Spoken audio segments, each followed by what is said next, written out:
क्या आप सच में अपने बच्चे से प्यार करते हैं? अभय के माता पिता आज प्रिंसिपल के ऑफिस में बैठे हुए थे। अभय भी उनके साथ था।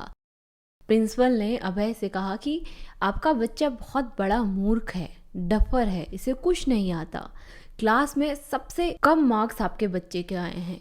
इससे बुरा तो और कुछ हो ही नहीं सकता है। प्रिंसिपल कहता है कि बुरा मत मानिए, लेकिन आपका बच्चा पढ़ने लायक है नहीं। आप यहाँ हमें फीस देकर खाली पैसे वेस्ट करें और कुछ भी नहीं। आपके बच्चे को लिखना पढ़ना कुछ नहीं आता है। इतने में अभय के पिता ने उसे एक थप्पड़ लगाया। बोला कि सर क्या बात कर रहे, तुम घर में पढ़ते क्यों नहीं हो? क्यों तुम्हारे इतने कम मार्क्स आ रहे हैं? तुम्हें पढ़ाई समझ में नहीं आती? तो अभय रोते हुए बोलता है कि मुझे टीचर्स का पढ़ाया हुआ समझ में नहीं आता है। तो उसके पिता एक और थप्पड़ उसे लगा देते हैं। कहते हैं कि और सारे बच्चे तो पढ़ते हैं, उन्हें तो समझ में आ जाता है। तुम अनोखे बच्चे हो दुनिया के जो तुम्हें समझ में नहीं आता है। इतने में ही अभय की माँ बोली कि हमने ही इसे बहुत ज़्यादा बिगाड़ रखा है, हमारी वजह से ही ये पढ़ाई नहीं करता। क्या टीचर का अभय से ये कहना कि वो मूर्ख है, ये सही बात थी? क्या अभय जो उनसे कह रहा था कि उसे टीचर्स का पढ़ाया हुआ समझ नहीं आता, उनके माँ बाप ने उस पर ध्यान नहीं दिया, क्या ये सही बात थी?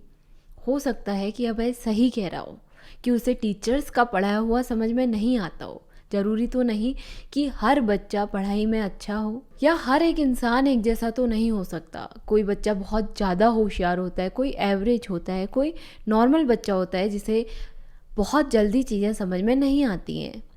लेकिन क्या अभय के साथ ये गलत नहीं था कि उसकी बात को कोई सुन नहीं रहा था?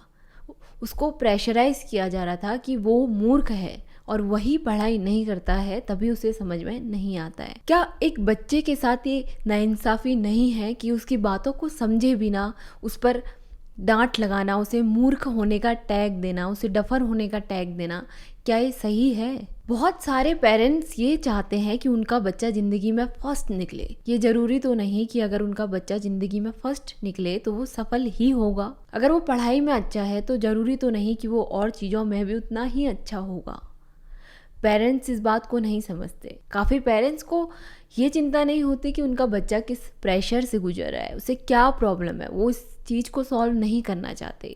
आधी चीज़ें वो स्कूल के ऊपर छोड़ते हैं और आधी चीज़ें बच्चों के ट्यूशन्स के ऊपर। वो चाहते हैं कि उनका बच्चा फर्स्ट आए, भले ही कुछ हो जाए उनका बच्चा फर्स्ट आना चाहिए, क्योंकि उन्हें अपने रिश्तेदारों में दिखाना भी तो है कि हमारा बच्चा फर्स्ट आया है। बार बार बच्चे से ये कहना कि अगर तुम फर्स्ट नहीं आए, तुम्हारे अच्छे मार्क्स नहीं आए, तो हम रिश्तेदारों को क्या मुंह दिखाएंगे, उनसे क्या कहेंगे कि हमारा बच्चा फेल हो गया। ये जरूरी नहीं कि फेल होने वाला बच्चा अपनी जिंदगी में कभी सफल नहीं हो सकता। जिंदगी जीने के लिए ये जरूरी नहीं होता कि हर कोई हर चीज में फर्स्ट आए। हो सकता है कि अभी आपका बच्चा फर्स्ट नहीं आता है या वो नॉर्मल एवरेज बच्चों की तरह है, लेकिन इसका मतलब ये नहीं कि वो असफल हो रहा है।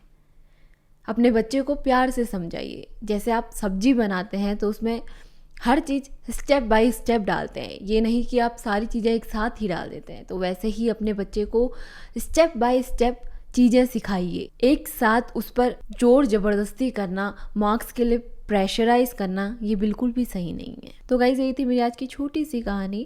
तो आपको कहानी कैसी लगी मुझे कमेंट करके ज़रूर बताइएगा। अगर आपको कहानी अच्छी लगी तो इस वीडियो को लाइक कीजिए, शेयर कीजिए। मिलते हैं आपसे अपनी अगली वीडियो में। इतनी गर्मी पड़ रही है तो चिड़ियों के दाना पानी जरूर रखें।